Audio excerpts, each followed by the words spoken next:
Em, ¿Cuál es la dieta más equilibrada? Una persona con un trabajo 8 horas, se levanta por la mañana, 7 de la mañana, trabaja hasta las 5 de la tarde, más o menos. En un trabajo, por ejemplo, de fuerza, que necesita la fuerza física constantemente. ¿Cuál sería una dieta que le pudiera ayudar? O sea, ¿cuál sería un plan de comida, digamos? O sea, tiene que comer, porque ahora resulta que ahora, no, si vas al gimnasio hay que comer cada 3 horas, ¿no? ¿Cada cuánto? Cada 4 horas. O cosas así, ¿sabes? Quiero decir, se levanta por la mañana, tiene que desayunar fuerte, después a media mañana vuelve a almorzar y también fuerte, después tiene que parar a comer, después merendar, después cenar. Todo lo que estás diciendo, para mí la respuesta de entrada sería depende. Cada persona tiene unas necesidades nutricionales diferentes. ¿De qué depende esas necesidades nutricionales? Uno, lo que has dicho, el gasto energético. No es lo mismo una persona que tiene un trabajo físico que una persona que trabaja 8 horas sentada. Ahí ya hay un factor diferencial. Eso va a determinar que tenga unas necesidades nutricionales u otras. Pero ¿por qué tiene que comer 5 comidas al día si tú tienes un paciente que se levanta y te dices que por las mañanas yo no tengo hambre, no puedo desayunar? ¿Por qué sí o sí tiene que ser una cuestión inamovible? Al final, la dieta, o más que la dieta, el estilo de alimentación que tú sigas o cómo tú gestiones tu alimentación va a ser la que mejor se adapte a ti y la mejor posible. Porque si yo te pongo un plan de alimentación que no puedes seguir, tampoco sirve de nada, por más que sea el que teóricamente te corresponda. Entonces, al final, digo depende porque todo es adaptarlo también a la persona y que puedas, dentro de su contexto, de sus circunstancias, poder acoplarte lo máximo que puedas a esa alimentación, como decías, lo más equilibrada posible, lo más correcta posible.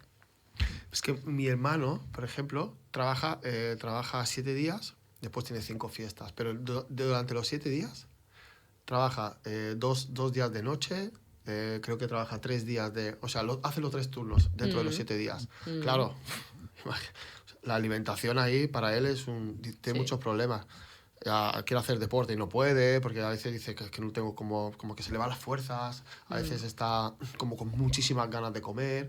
Él hablando, que digo, vamos a hacer un podcast sobre esto, y me lo dijo, dice, pregúntalo, porque claro, dice, es una cosa que, claro, tengo, ¿qué hago? ¿Cómo lo hago? Yo le dije, bueno, pues ir a un profesional, ¿no? Claro, Que te ayude, pero... acudir a un profesional de la nutrición que le pueda adaptar a cada tipo de día según el tipo de horario que tenga. Eso sería lo más conveniente, porque al final para él cada día sería como empezar de cero cada vez que cambia de turno, porque además también le cambian los hábitos de sueño. Claro. Aquí entran también los ritmos circadianos que se le pueden alterar mucho, ¿no? Normalmente las personas que trabajan a turnos laborales, los ritmos circadianos posiblemente se alteren también por este motivo. Yo creo que lo más conveniente sería poder adaptarse a cada tipo de horario o cada tipo de día, porque según cambia el turno, también le cambian todos los horarios, todos los planes de alimentación, las posibilidades de comidas, etcétera, y las ingestas en sí. Antes has hablado de un tema que me gusta mucho, que es el semáforo. ¿Qué significa el verde? Que debería de ser todo lo considerado apto o no apto. ¿Qué abarca? ¿Qué hay dentro del verde? Pero en términos de alimentación, sí, todo lo saludable y necesario. ¿Cómo, por ejemplo? Frutas, verduras, hortalizas, farináceos, o sea, alimentos a base de cereales, poco refinados o preferentemente integrales, porque son los menos refinados y los más integrales, lácteos, proteínas, a poder ser de origen más vegetal y animal, pero dentro de los animales priorizando carnes blancas y pescados, huevos, legumbres, que son también proteínas vegetales, lácteos y derivados, y creo que no me dejo nada dentro de los alimentos que se tienen que consumir a diario y saludables. Frutas, verduras, alimentos a base de cereales, grasas saludables, aceite de oliva, frutos secos, fuentes de omega 3 también, además del pescado azul, y aguacate, por ejemplo, que también son grasas saludables. Estos serían los 4, 5, 6 estadios que deberíamos de consumir a diario.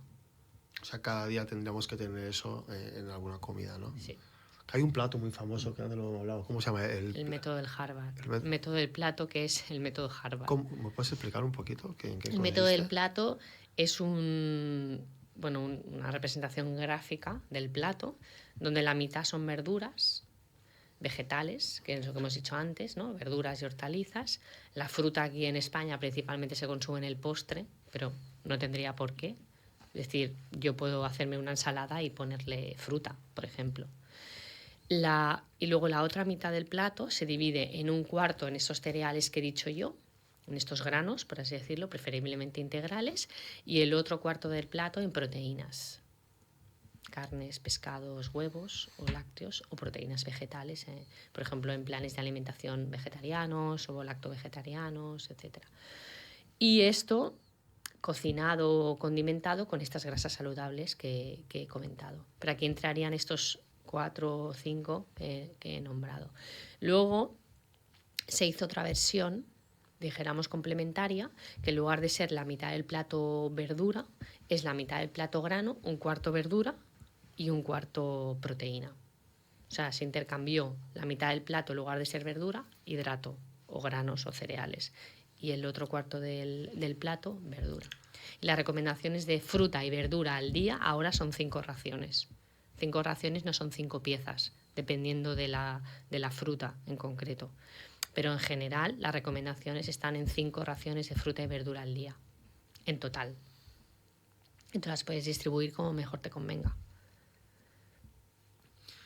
Lo que pasa es que a mí me chirrea un poquito esta parte del semáforo, ¿no? Porque lo entiendo como, vale, hay alimentos que están semáforo en rojo, pero claro, si tú te saltas un semáforo en rojo, tienes una penalización. Entonces, ¿qué peaje estamos pagando cada vez que estamos ingiriendo este tipo de alimentos que pasan esa línea roja, ¿no? Exponerte a los riesgos que comporta a consumirlos, porque son alimentos poco saludables que pueden perjudicar a tu alimentación.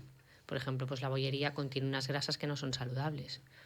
Te estás exponiendo mientras más frecuencia le des a ese alimento o más los consumas. Pero a día de hoy yo creo que tenemos una buena baza y es que por lo menos estamos informados, diría sobreinformados. Pero por lo menos sabemos los que son saludables y los que no son saludables. O sea, por lo menos sabemos los riesgos que puede comportar. Otra cosa ya es que tú de manera libre pues decidas consumirlos, pese a saber que son poco saludables, decidas consumirlos en mayor o menor medida, cuando te están diciendo que mientras menos frecuencia, intentes que sean de poca frecuencia. Pero si tú de manera libre los transformas en lugar de poca frecuencia en frecuencia alta, pues tienes que asumir y hacerte cargo de que eso va a comportar un riesgo. Y esto extrapolable a todas las conductas de riesgo que vayan, por así decirlo, condicionando, ¿no?, nuestra salud. Entonces, ¿qué consejos podríamos dar a la audiencia para evitar este tipo de conductas que, bueno, pues nos pueden poner en riesgo nuestra salud, ¿no? Que la salud considero que es algo muy valioso en la vida de una persona, porque sin salud no vas a tener nada, prácticamente nada. Sin salud no vas a poder trabajar en condiciones óptimas, no vas a poder estar con las personas que quieres en condiciones óptimas, y hay muchos factores que por desgracia no puedes controlar. Las enfermedades a veces emergen y hay factores que no están de tu mano. Entonces la salud es algo muy valioso, es prácticamente un tesoro, y al menos en mi escala de valores ocupa un lugar prioritario, no lo siguiente, porque sin salud prácticamente pues no podrías desarrollar la gran parte de las cosas que desarrollamos, con lo cual simplemente por eso merece que la cuidemos, al menos en la medida de lo posible o de la mejor forma posible. Y cuidar tu salud implica muchísimas cosas, desde cuidar tus relaciones hasta cuidar tu alimentación, como decía antes, hasta cuidar tu estilo de vida, hasta cuidar cómo inviertes tu tiempo libre. Si esta semana has estado muy estresado, pues probablemente necesites invertir tu tiempo libre en canalizar ese estrés, porque el estrés prolongado también es una conducta de riesgo. Entonces yo el mensaje que daría es, para mí el autocuidado es fundamental, y al final si no te cuidas tú,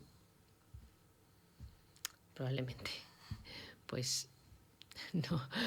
Puedes tener personas que te cuiden, sí, pero cuidarte tú debería de ser una prioridad. Y ya si tienes menores a tu cargo, pues doblemente, porque al final, si tú no te cuidas, ¿cómo vas a poder cuidar, ¿no? Si tú antes no eres cuidado, por decirlo de alguna forma, ¿no? Menores o otras personas que tengas a tu cargo. Para cuidar, tienes que cuidarte tú antes, porque si no, no estás en condiciones óptimas de cuidar. Muy interesante. Yo veo la alimentación, fíjate, ¿eh? La veo como una inversión a largo plazo. De salud. Sí. Sí, claro. Sí, por lo que estamos comentando ahora, claro. Es como decir, invertir. Mm. Es como no estoy comiendo, estoy invirtiendo en mí para tener mejor salud. O sea, porque todos queremos llegar a viejos. O sea, no queremos, pero sí quiero llegar a viejo. O sea, para vivir más años, ¿no? Entonces, necesito invertir bien en la alimentación para poder hacerlo. Lo mejor posible.